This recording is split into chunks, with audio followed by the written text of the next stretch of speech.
My name is HP, born in 1934, currently living at number 9, Alley 78, TT Street, HN City. For nearly 20 years now, I have been tormented by bone and joint disease, knee pain, back pain, and more. Despite seeking treatment everywhere, private hospitals, famous doctors, hereditary traditional healers, whenever a newspaper mentioned a skilled physician, I would go. Sometimes I paid a huge amount of money for a single dose of medicine, yet it would only relieve the pain for a few days before everything returned to how it was. I simply could not get cured. Anyone who has suffered from joint disease knows how agonizing it can be. The pain torments you day and night. You cannot eat well, you cannot sleep peacefully because of the persistent ache, as if someone was sawing or chiseling inside your bones and marrow. Many times I just wanted to remove the joint altogether and throw it away for good. Yet I endured this continuously for more than 10 or 20 years. Only recently, my daughter, through Facebook, obtained a book titled, Returned by the Hospital, Saved by the Buddha's Dharma. When I read through it, I felt as if I had suddenly awakened. It turns out that in this world there truly is karmic retribution, cause and effect, precise down to the smallest detail without a single mistake. It is truly frightening, and so I read on, reflecting on the mistakes I had made throughout more than 80 years of my life. Some of the stories I came across felt as though they were about me, just as sinful, just as subject to retribution, making me truly grasp the principle of cause and effect.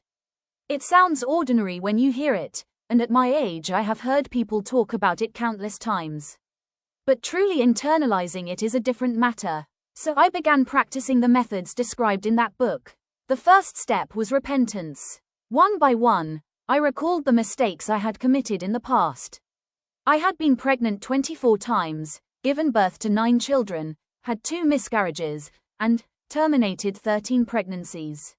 For a woman of my generation, this might have seemed normal, because at that time the country was still poor and contraceptive methods were very limited. But I never imagined that this was the main reason I have been tormented by illness like this. It was said that the spirits of those aborted fetuses harbored resentment, clinging to me and tormenting me, which led to my sickness. As long as those spirits had not been released, how could I possibly recover?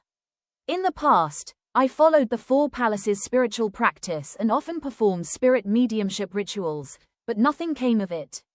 I had also repented in a general way for my sins before, but never specifically. Only now did I recognize the enormity of my wrongdoing. Following the guidance in the book, I directed my thoughts toward those to whom I owed karmic debts, namely, the 13 aborted fetal spirits, sincerely repenting and earnestly expressing my apology. I then asked for permission to chant sutras and recite the Buddha's name to pray that those spirits might be reborn in the Western Pure Land of ultimate bliss. I persevered in reciting the Buddha's name for more than a month, combined with chanting the Diamond Sutra and the Great Compassion Mantra. I dedicated all the merits to the fetuses I had aborted, as well as to other karmic creditors. Miraculously, the pain that had tormented me for nearly 20 years, incurable despite so many medicines, gradually lessened, then disappeared completely. I did not take any medicine at all. It was my sincere repentance and remorse, together with the recitation of Namo Amitabha Buddha and the Buddha's sutras and mantras, that became the wondrous remedy, healing both the illness in my body and the wounds in my soul.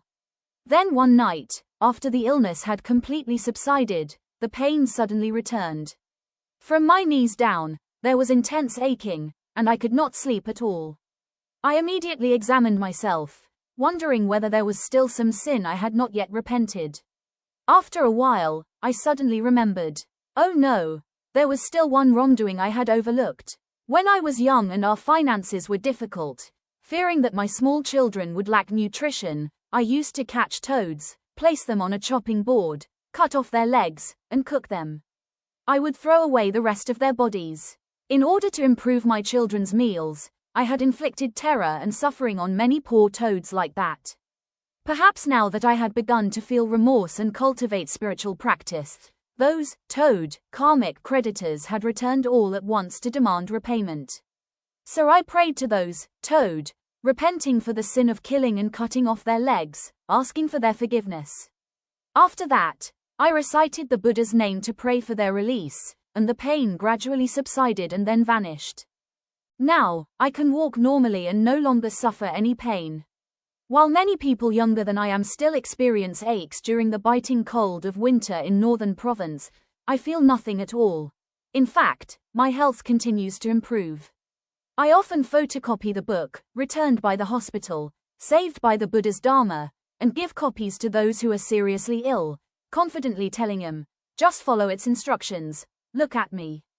I hope that they too will be saved by the Buddha's teachings, as I have been saved, both physically and spiritually. The Buddha's Dharma is truly miraculous. The Buddha's teachings are truly the truth. 100 people who practice will see results. 1,000 who cultivate will all find peace and happiness.